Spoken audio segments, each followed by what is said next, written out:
안녕하세요. 모드케이터 이도경입니다. 오늘의 주제는 단기간에 수능 성적을 가장 빨리 올리는 방법 어떤 걸까요? 로 이야기해 보도록 하겠습니다. 수능일이 다가올수록 학습법을 제대로 갖추지 않은 학생일수록 초조해지기 마련입니다. 당장 부족한 것이 많고 마음은 또 급해지니까 이것저것 다 건드려 보는데 반대로 생각해 보면 기초가 부족할수록 기본기만 제대로 다져도 성적을 가장 많이 올릴 수 있다는 사실을 알고 현실을 직시하고 가장 현실적으로 성적을 올리는 방법에 대해서 알아보도록 하겠습니다.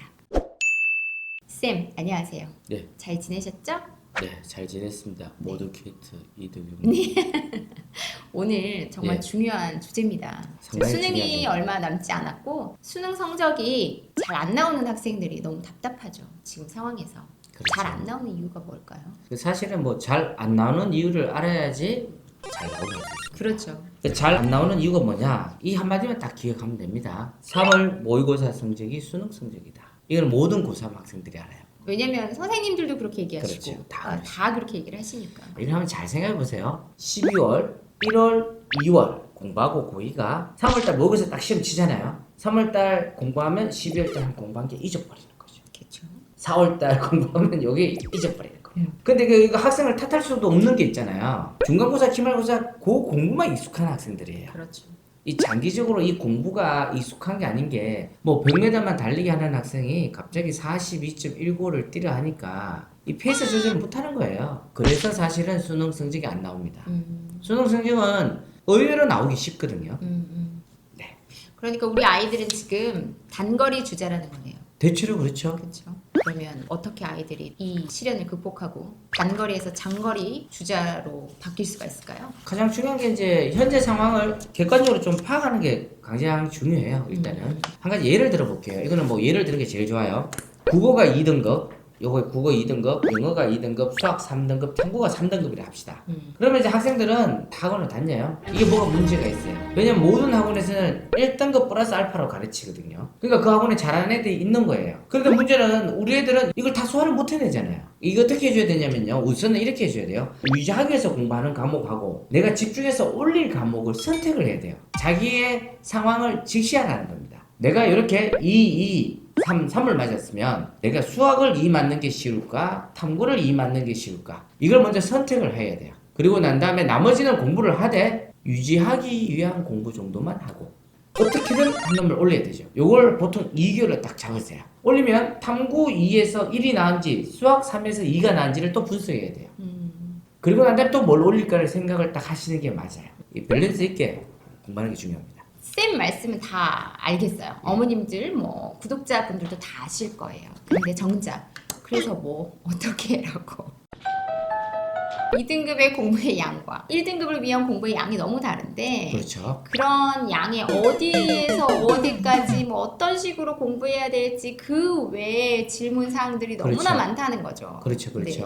시청해 주시면서 이제 댓글 올라오시는 거 보면 정말 디테일한 상황들을 되게 많이 물어보세요. 아, 다 맞는 말인 거 알겠어. 그렇죠. 근데 뭐 어떻게 해야 이렇게. 돼?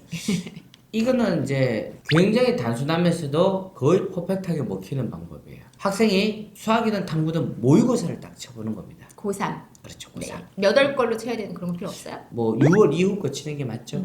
1회, 2회, 3회를 시험 딱 치는 겁니다. 치고 맞춤 문제가 있고 틀린 문제가 있잖아요. 그렇죠. 틀린 문제를 가지고 분석을 딱 하는 겁니다. 자, 이 문제는 내가 완전히 모르겠어. 틀렸는데. 이거 수업 받지 마세요. 수업 받아도 응용이 안 되니까. 근데 어떤 문제는 내가 이론 다 아는데 좀 완벽하지 않았어. 혹은 어떤 문제는 실수를 해서 틀린 게 있어요. 만약 3등급인 있는 학생이 예를 들어서 뭐 7개 틀렸다. 그럼 2등급이 되려면 뭐 3개만 더 맞추면 돼. 그러면은 4개를 버리세요. 3개를 더 맞추는 거 찾는데 뭘 찾아야 되냐면 틀린 것 중에 내가 맞출 가능성이 가장 높은 그 단원을 집어내야 돼요. 그리고 그 단원에 대해서 있잖아요. 한 번 더 보고 한 번 더 복습하고 이렇게 해야 돼요. 이걸 퍼펙트하게 만들어야 돼요. 자, 그럼 다 봤다. 그럼 어떻게 하느냐? 그 다음 모의고사 쳐보는 거예요. 자, 4회, 5회를 딱 쳐보고 내가 요 본 단원이 맞춰지는지 안 맞춰지는지를 확인하는 게 중요해요. 근데 여기가 맞춰지면 내가 공부하는 게 맞고 안 맞춰지면 내가 기본적 체계에서 더 추가를 해야 될지 더 철저하게 암기를 해야 될지가 나와요. 또 방향이. 이 무조건 선택과 집중을 해야 돼요. 그렇죠. 아니면 3월 모의고사가 수능 성적이 될 수 있습니다. 그렇죠. 제일 무서워요. 그게 진짜 무서운 거죠. 이런 식으로만 좀 신경을 쓰면은 우리가 올라갈 수밖에 없어요. 이렇게 하면. 자기의 상황에 맞춰서 가장 효율적인 전략으로 준비해서 내가 어떤 문제를 버려야 하고 어떤 문제를 맞출 수 있는지 구분을 그렇죠. 해서 한 등급씩 올려야 되잖아요. 이 영상을 본 수많은 수험생들이 많은 도움이 될 것 같은데 이제 마지막으로 정리 한번 해주시면서 어떻게 하면 수능 점수를 올릴 수 있을까 한마디로 일단은 요약해 주신다면? 자기 상황을 정확하게 봐야 돼요. 그리고 전 과목 다 1등급, 2등급 올리면 좋지만 그게 아닌 경우가 많기 때문에 올릴 가능성이 가장 많은 거, 그 단원부터, 그 과목부터 선택과 집중입니다. 그러면 올라갑니다. 저도 수능 볼 때 쌤을 만났으면 참 좋았을 것 같은 느낌이 드네요. 그래요? 네. 다시 오늘의- 시작하시죠. 아니요. 너무 안 돼요. 그래요? 너무 힘들어요. 오늘의 팁은 너무 알차고 실질적인 것 같아서 너무 좋았습니다. 너무 감사합니다, 쌤. 고맙습니다. 오늘은 성적이 안 나온다면 이것만 명심해보자. 단시간에 수능 성적을 가장 빨리 올릴 수 있는 방법에 대해서 알아봤는데요. 많은 도움이 되셨길 바라며 다음 시간에는 이 시기를 놓치면 평생 후회한다. 예비고 1 겨울방학을 주목해야 합니다. 라는 주제로 이야기를 해보도록 하겠습니다. 다음 영상도 놓치지 마시고요. 이 영상에 대해서 궁금한 사항 있으시다면 댓글 부탁드립니다. 영상이 마음에 드셨다면 한번 해볼까요? 구독과 좋아요. 꾹꾹 눌러주세요. 눌러주세요. 감사합니다.